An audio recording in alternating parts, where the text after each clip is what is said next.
How do you keep up with all this technology? You have to be a student of the business. If you are not a student of the business and you don't want to constantly learn, you will get left behind. When we talk about luxury, the first thing pops up in my mind is personalization. Okay, do you really know me? Do you know what my needs are? And I think AI is such a great tool to be able to use that to understand your customer well. At this point in time, with people and having multiple homes across the United States and in other countries, it's important that they have a real estate advisor that is at the forefront of the tech. And calendar, you can actually connect that to your Gemini AI, your large language model, and then just ask, tell me everything about this person in the last 12 months. And it'll give you the summary of, you met this person here, this is what you spoke about, and you can actually look at that. And when you're going to a meeting, think about it, how intelligent you are. Be curious. Be curious about everything and ask. If you're in the middle of a deal and you're negotiating something and you feel a little stumped, you'd be surprised what you could get out of that. Hi, this is Asha Saxena. I'm a tech entrepreneur, professor at Columbia University, a best-selling author for The AI Factor and The Digital Human Advantage. I'm Julie Faupel, CEO and founder of Realm Global, a community for the most elite real estate professionals in the world. So this podcast is going to touch upon artificial intelligence and luxury. But most importantly, it's going to talk about how it's redefining luxury in today's day and age. I'm so excited to learn more about how we protect our most precious assets, our relationships, using technology and artificial intelligence. Really think about the culture and, most importantly, the human potential. I welcome you all to continue listening and participating. Welcome to Intelligent Luxury. Welcome to Intelligent Luxury. In this episode, we have our guest, Heather Domi, who's going to be talking to us about intelligent luxury. Heather, welcome to the show. Thank you so much for having me. So Heather, before we get started, tell us a little bit about your background. Yes, so I have been in luxury real estate for over 25 years. I started working on luxury new developments in the mid-2000s in Miami and have been in New York now for 20 years. And I work with a range of clients, anywhere from a $2 million condo here in the city up to something 40 or 60 million. So it's a broad range with very different needs for my clients. We are entering in the age of AI, technologies really taking the lead. And when we talk about either the homes or we talk about, the comforts of the home, technology is really front and center for a lot of our customers. So I've spent close to 30 years in technology, and I've seen the evolution of technology, but I've never seen anything like what AI is doing to our world. When it can have a conversation, it can take all this data and consolidate this data to give you the nuggets about intelligence. And when you think about luxury in the form of your home, I think the world is now evolving to a place where your refrigerator or your appliances know what you want and what kind of temperature you want in the house, and you can do it from your phones. How do you define luxury for a homeowner? So I think today it's super important that we really understand the client and the client sees us as their advisor.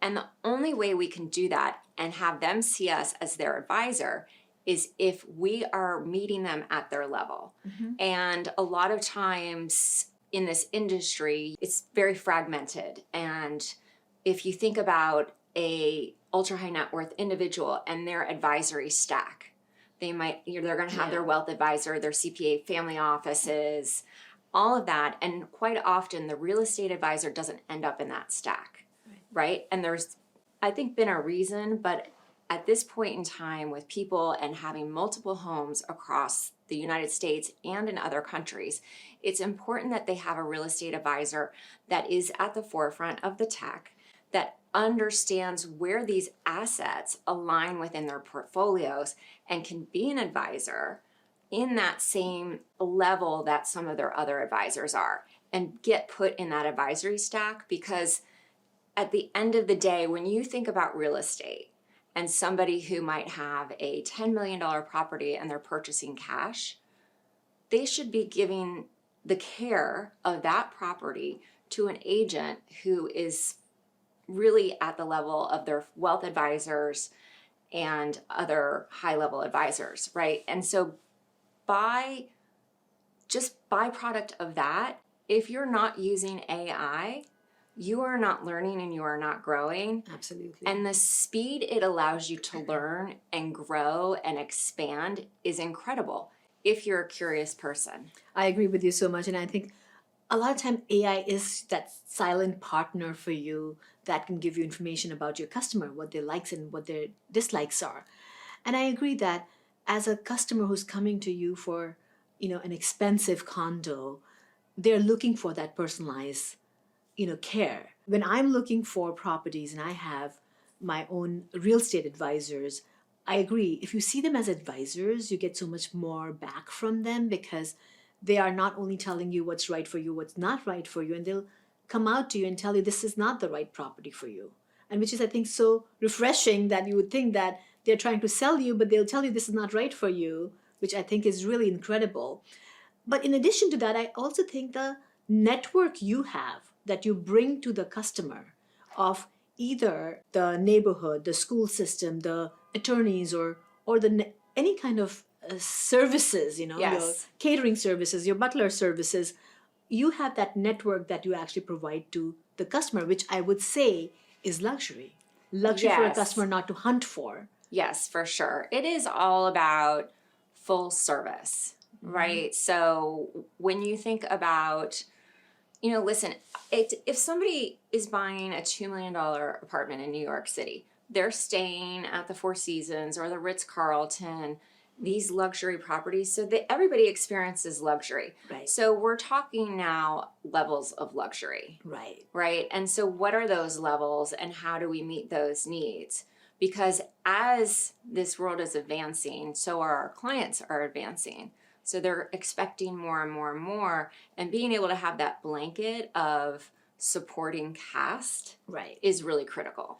And you also talk about having not only that range of client, but also understanding how you differentiate from all the other realtors who are in the market. The supply is only so much, but you have competition to Yes. be able to bring the right kind of customers to the right kind of property.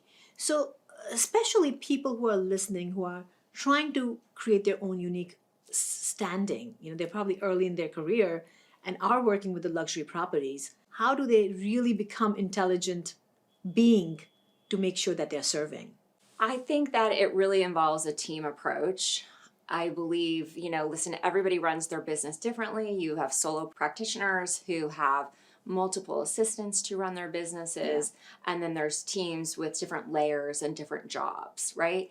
So, in the landscape that we are in, I think it is about truly figuring out what the right tech stack is to support your business, because that can be overwhelming and it's getting more and more expensive to actually operate in this real estate space because of the requirements of the tech stack. You also need to remember that we are still dealing with humans and human emotions. Having the bandwidth to have a level of empathy while you're also providing layers of service that have every base covered so you're not dropping the ball is you feel like you're constantly juggling, and it's so many different skills and it's so much multitasking, but it's essential that you do it. So it's a matter of leveling up and realizing that you need to maybe not be a master of just one thing, but many different. When we talk about luxury, the first thing pops up in my mind is personalization. Okay, do you really know me? Do you know what my needs are? And I think AI is such a great tool to be able to use that to understand your customer well. Now, this could be scary because technology is new and there's so much, available, so many different So much. options. It's like, how do you even catch up? I was talking to somebody in the hallway who was making a reel influencer. And I said to her, oh my God, all these gadgets. And she said, let me tell you, there is an app for this. And so even for a little thing, which you're making a reel, there is an app. So Yes. how do you really keep up? And to me, I think that's what a platform like Realm, which Julie created, provides, or a network, of your peers who come together and talk about how what they're using, what they're not using becomes really helpful. How do you keep up with all this technology? You have to be a student of the business and constantly learn. Yep. If you are not a student of the business and you don't want to constantly learn, you will get left behind. And being a student of the business not only involves a lot of research and reading and staying attuned to what's happening in the industry, but it also means connecting with your peers and understanding what they're doing and what's making them successful, and wanting to also be a collaborator and a giver, because if you hold all of that information to yourself at the end of the day, it doesn't move the profession forward. Right. And now, yes, there's in-market competition, and that's where you go outside of your market because you're more comfortable sharing with agents in other markets. So everybody should be really building kind of that national network so that you have that ability to learn. Now, when I think about not just real estate and you think about luxury in general, your clientele is used to luxury, but you're also evolving with them. Talk to me a little bit about how do you stay in touch with the customers? How do you make sure that you're getting referrals and you're expanding with your customer and growing with your customers?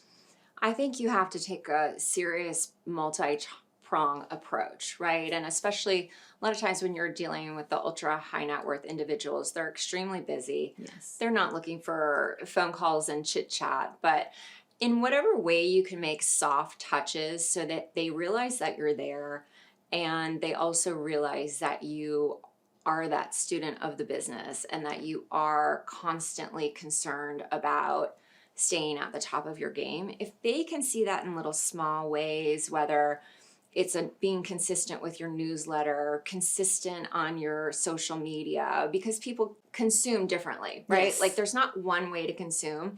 So making sure you're kind of hitting all of those media buckets. I mean, it's almost, I'm to the point where I almost feel like I need my own little media company. Ryan Serhant has done that, obviously, very successfully, but it's newsletters, it's Instagram, it's TikTok, it's LinkedIn, it's YouTube, it's blogs, it's website, so many different things, just so you can get those little touches that you need to that SOI, that where your relationships are strong, but they don't want to be bothered. That's true. So, they know you're there, and you just need to kind of keep a small, subtle presence so that they know when they need you, you're there. It's a great point, because I agree that everybody's so busy, but staying in front of them in a fun, interesting, exciting way helps you to continue, keeping those little touches. For sure. I love your idea about social media. Like if you're in social media or you're sending the newsletter, now they're just seeing you around. And if something pops up for them, they'll remember that they need to call Heather because they saw that, recently that you were. Right, for sure. I do a lot of client gifting and client events, so that's another way, even if they don't show up to the event. Yeah. The fact that you invited them and you had an outreach and a touch, that's part of it. But I think it's really important that if you are just having that subtle presence, they're going to know that you're there. You can do retargeting, right? Like there's all kinds of strategies. If you are keeping a CRM, and that's where the tech comes in, right? So if you have good tech that's able to plug into whatever digital advertising you want to do that allows you to retarget, then you're just kind of subtly retargeting people in your SOI that are in your CRM, and you're keeping top of mind. So it's lots of little ways that you have to get. One great tip I was talking to somebody this morning and I was giving them was that if you're in your Google suite, so let's say your emails are in Google and your content is in Google, you can actually create a calendar. You can actually connect that to your Gemini AI, your large language model, and then just ask, tell me everything about this person in the last 12 months. And it'll give you the summary of, you met this person here, this is what you spoke about, and you can actually look at that. And when you're going to a meeting, think about it, how intelligent you are when you're actually meeting with a customer with a briefing, like your assistant giving you a briefing about this person, 12 months communication in a one-page document. So really thinking about how you can use this technology, which is available to you at a very inexpensive price. For sure. To be able to be ready for your meetings and show up, more intelligently. The industry is evolving. There you have ups and downs. The markets are great or bad, good or bad. There's new regulations that's coming up all the time. And now you have technology that's kind of coming in and disrupting everything. It is scary sometimes, and it is also challenging, and it also pushes you to stay ahead. 1,000%. As we come to the close of the episode, I want you to give aways to our audience about few things that they can do. Somebody who's been in the industry for a while, and you've touched big markets. Miami and New York is a big market. What would you share to stay ahead and continue using and remembering you could be intelligent even though you're in the world of luxury market? Be curious. Be curious about everything and ask. If you're in the middle of a deal and you're negotiating something and you feel a little stumped, you'd be surprised what you could get out of that. That's so true. Right? Or if you're looking to start to amp up your social media and create video content and you're trying to do it on a budget and you want to figure it out, well, you can start asking them questions and they will coach you through it entirely. Exactly. So there is so much to be learned at such a faster pace. And now you do have to fact check and test it sometimes, but you can learn at a much faster pace. So just be curious and use the tools. Don't be afraid to ask the questions and use the tools, because you know what? Instead of asking a person where you might feel rejected by asking a silly question, you can ask a language model and they'll give you an answer. Absolutely. So, and there's no judgment. And they say keep the human in the loop. And something very important which you mentioned, and I want to make sure that the audience knows, is that trust but verify. So you want to make sure. Yes. You want to make sure that you are listening to the large language model, but that might not be right. So also use your intelligence and make sure that you validate what it's saying. 1,000%. And the large language model will give you a lot of great ideas, but you don't have to use it all. No. Pick and choose. Yes, for sure. I feel like they almost, once they start to get to know you, Right. they start giving you answers that they think you want. Mm-hmm. And so I always ask it to stress test it. Very nice. So that is my go-to method before I put anything out. I say, stress test, poke holes, tell me where my gaps are. Wonderful. That's amazing, because you're really using it as an assistant, but not trusting it and saying, let's go back. I want to go deeper. Yes. Give me a better answer. Yes, 1,000%. And then it just makes you so much smarter at such a faster pace. I don't know. I think it's very empowering if you use it in that way, because it elevates you on so many different levels. We're talking about the technology, but what we haven't spoken about is the trade-off. A lot of organizations, a lot of professionals worry about adopting technology, and especially AI, because AI is good and bad. So people worry about, oh my God, we have this artificial intelligence agent or a chat bot on our website. People are not going to trust us. What do you think is the trade-off as we are thinking about technology like AI coming into our world, especially when you're an agent who has this personal connection with your customer? Do you worry about that? What would be the trade-off if you have to think about? I think the main trade-off is the uncertainty that comes with AI and how far it can go or will go. And that everybody always says AI is going to replace us. But at the end of the day, AI is not going to be able to replace the human connection. True. And especially in our industry, especially in this market in New York City, which is a vertical market that the AI models are not able to forecast valuations very well, you need that human interaction to really understand the market and what's going on. And you can ask the language models a million times over their opinion, Right. and you're not going to get it. So having someone who can take what the AI gives and interpret it Right. is very important. But from either a corporate standpoint or an agent standpoint who's not comfortable with it, the uncertainty of where it could go and how it could replace us, I think, is scary. And nobody likes uncertainty. When we have uncertainty in the market, I don't care what it is, whether it's True. a political environment, the financial environment, uncertainty freezes everybody. I agree with you completely. And I truly believe that, as you said, there is a little bit about the uncertainty is where these models are going, and it's evolving so fast. Every 2 months, we have a new model coming up. It is making things better because now you have all different, we call it multimodal AI, which is you have the images and you have the voice and you have the text. So everything is coming together now, and it's coming together in a way that you can create a beautiful graphic by using a simple tool like Gemini AI, or some people use ChatGPT or any other tools. But the question is, can you really be certain about which direction you want to go? And I think that's where you talk about human in the loop, that we as humans have to think about how are we going to use this technology to make sure that we're enhancing our business. Well, enhancing it, and then also not being deceptive. Right. Right? Because it's getting to the point where people think they're walking into a home that has a new renovation and it's a 20-year-old renovation.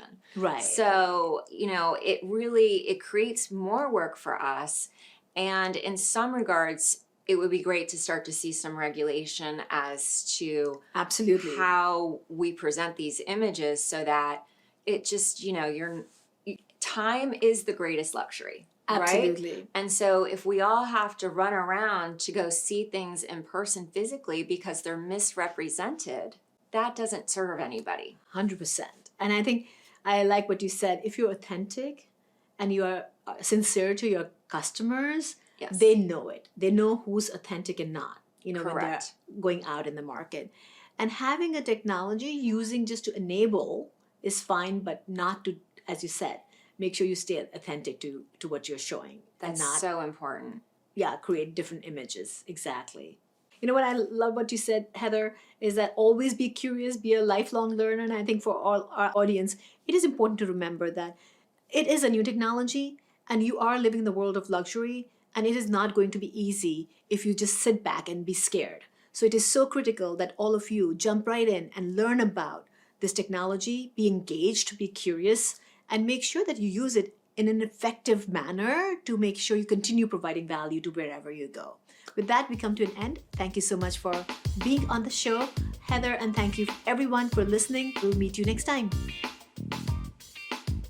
Thank you for joining us for another episode of Intelligent Luxury. Asha and I are delighted to continue on this journey with you as we continue to unpack the soul of the transaction and the intelligence of the technology. At its best, luxury is intentional.